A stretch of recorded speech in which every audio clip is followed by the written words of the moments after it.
Good afternoon, my name is Mason Clark and I will be covering a topic which appears pretty regularly in a few different maths courses.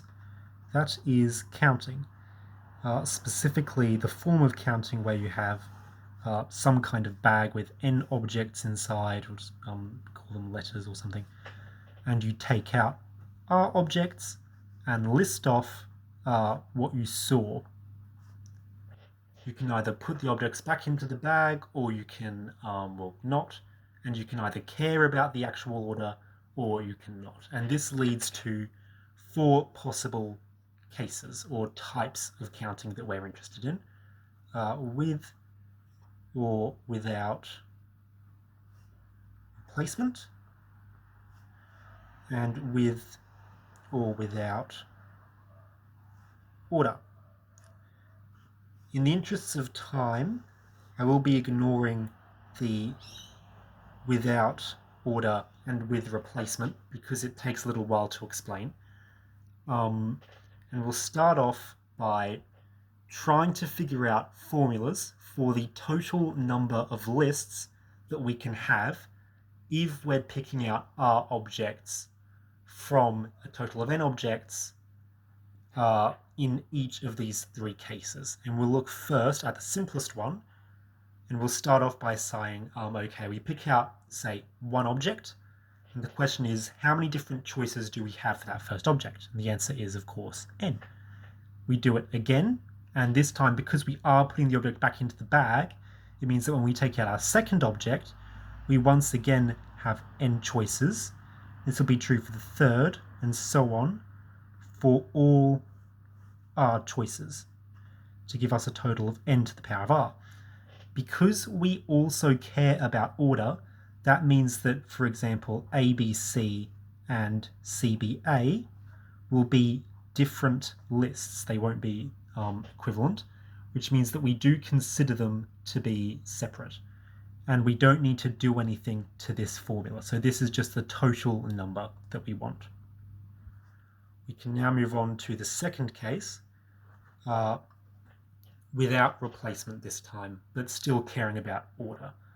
So now we once again have n possible choices for our first selection, but then we throw that object away, which means that we're only left with n minus 1 choices when we pull out our second object, and n minus 2 choices, and so on, until on our rth object pull we'll have n minus r plus 1 choices. Terms. Now we're going to do a mathematical trick here to make this look nicer. We're going to multiply it by the remaining terms that go down to 1. So as in n minus r by r minus 1 to 1. And then dividing it by that same thing. And you'll notice that now this top term goes all the way to 1, and this bottom term starting from n minus r goes all the way to 1, which means that we can just rewrite this as n factorial divided by n minus r factorial, which gives us our second formula.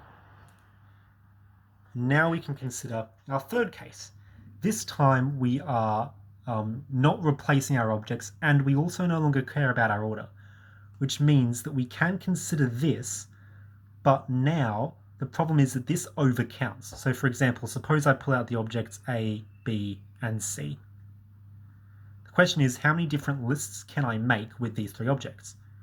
So putting them into 3 positions. Well, that'll be ABC, ACB, BAC, BCA, CAB, and CBA. So there are 6 or 3 by 2 by 1 possible different lists I can have with just these 3 objects. And if I extend it to R cases, as in we have R objects and R slots to put them in, you'll notice that I have R possible choices to put in the first slot, R minus 1 in the second, and so on.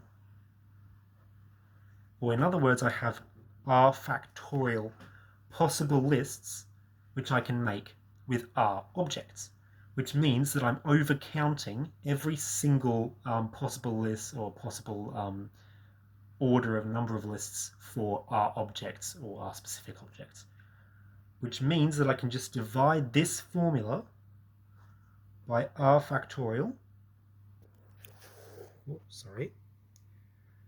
to get the formula that I wanted. Just write it back up here.